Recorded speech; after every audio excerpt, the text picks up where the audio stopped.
If those two particular properties grows at 5% per annum over the next 15 years, that $500,000 property will now jump up to $1.14 million each, right?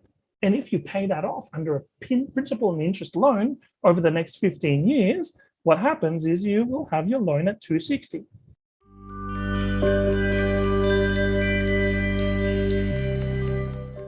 What does it look like? Well, it's keep and invest. Let's have a look at it, right? So 1.2 mil once more, getting busier and busier now. This is the last one, I promise. Stick with me here or slow this thing down if I'm going way too fast for you. You still keep the initial investment property, initial property, and make it your principal place of residence, right?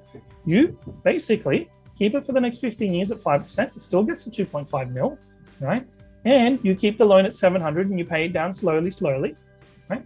$414,000 over the next 15 years will be the back end of your current loan, right? We utilize the offset, thereby giving you 2.09 by the end of the 15 years. We use the offset, right, to acquire two investment properties at $132,000 to get in, right?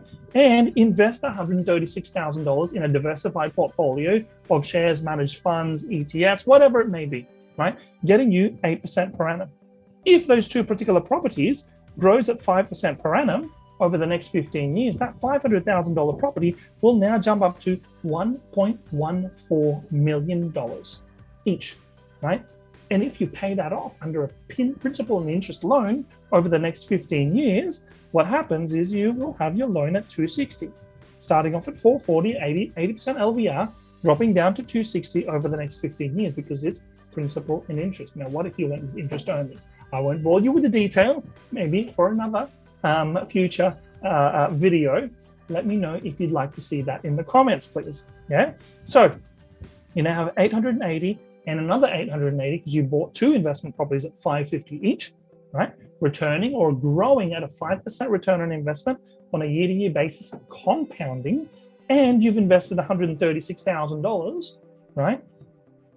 Getting a return on investment of 8% per annum, jumping up from 136 to 431,000 over the next 15 years, right?